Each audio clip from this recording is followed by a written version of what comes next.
ಸೂಲುಕುಂಟೆ ಗ್ರಾಮದಲ್ಲಿ ಶ್ರೀ ಮಾರ್ಕಂಡೇಶ್ವರ ಸ್ವಾಮಿ ಮತ್ತು ನವಗ್ರಹಗಳ ಒಂದು ಜೀರ್ಣೋದ್ಧಾರ ಮತ್ತು ಪ್ರತಿಷ್ಠಾಪನೆ ಒಂದು ಕಾರ್ಯಕ್ರಮಕ್ಕೆ ಬಂದಿದ್ದೀವಿ.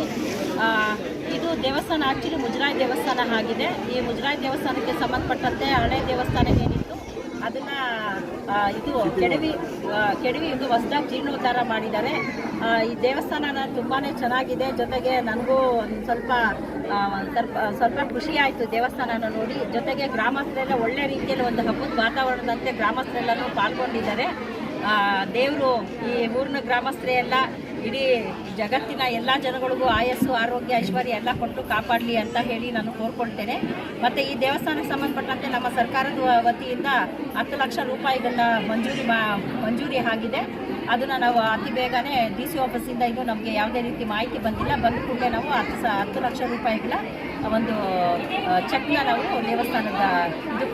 ದೇವಸ್ಥಾನದವ್ರಿಗೆ ನಾವು ಕೊಡ್ತಾ ಇದ್ದೀವಿ. ಹೆಸರು ಎಂ ಮುನಿಸ್ವಾಮಿ ಅಂತ ನಿವೃತ್ತ ಮುಖ್ಯೋಪಾಧ್ಯಾಯರಾಗಿ ಕೆಲಸ ನಿರ್ವಹಿಸಿ ಈಗ ನಿವೃತ್ತಿ ಜೀವನವನ್ನು ನಡೆಸ್ತಾ ಇದ್ದೀನಿ.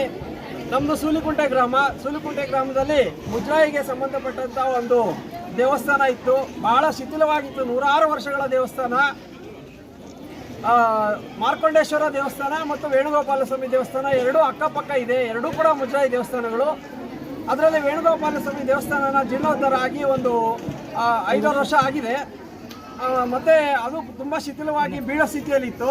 ಎಲ್ಲ ಪಿಲ್ಲರ್ಸ್ ಎಲ್ಲ ಬಿದ್ದೋಗ್ತಾ ಇತ್ತು. ಶಿವನ ದೇವಸ್ಥಾನ.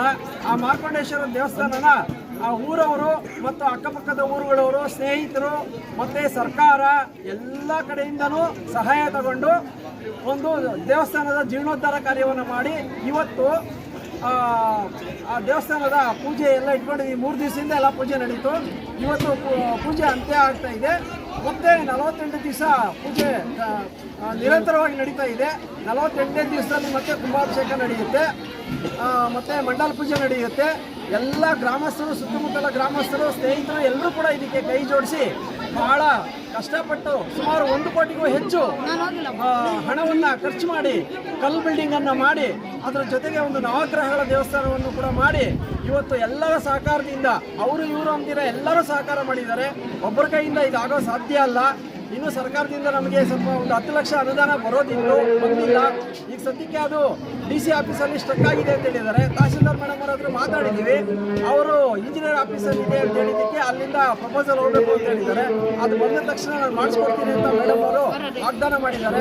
ಅವ್ರಿಗೆ ಈ ಸಂದರ್ಭದಲ್ಲಿ ಆ ದೇವರ ಆಯುಷ್ಯ ಆರೋಗ್ಯ ಭಾಗ್ಯಗಳನ್ನು ಕೊಟ್ಟು ಕಾಪಾಡಲಿ ಅಂತ ಹೇಳ್ಬಿಟ್ಟು ತಮ್ಮ ಪತ್ರಿಕಾ ಮಿತ್ರರಿಗೂ ಕೂಡ ನಾನು ಈ ಸಂದರ್ಭದಲ್ಲಿ ನಮ್ಮ ಎಲ್ಲದಕ್ಕೂ ಸಹಕಾರ ಕೊಟ್ಟಿದ್ದಕ್ಕೆ, ನಮ್ಮ ಈ ಪೂಜೆ ಇದರಲ್ಲಿ ಪಾಲ್ಗೊಂಡು ಸಹಕಾರ ಕೊಟ್ಟಿದ್ದಕ್ಕೆ ನಿಮ್ಮೆಲ್ಲರಿಗೂ ಕೂಡ ವಂದಿಸಿ ನನ್ನ ಮಾತನ್ನು ಮುಗಿಸ್ತಾ ಇದ್ದೀನಿ. ಜೈ ಹಿಂದ್, ಜೈ ಕರ್ನಾಟಕ ಮಾತೆ, ಜೈ ವೇಣುಗೋಪಾಲ, ಜೈ ಶಿವ.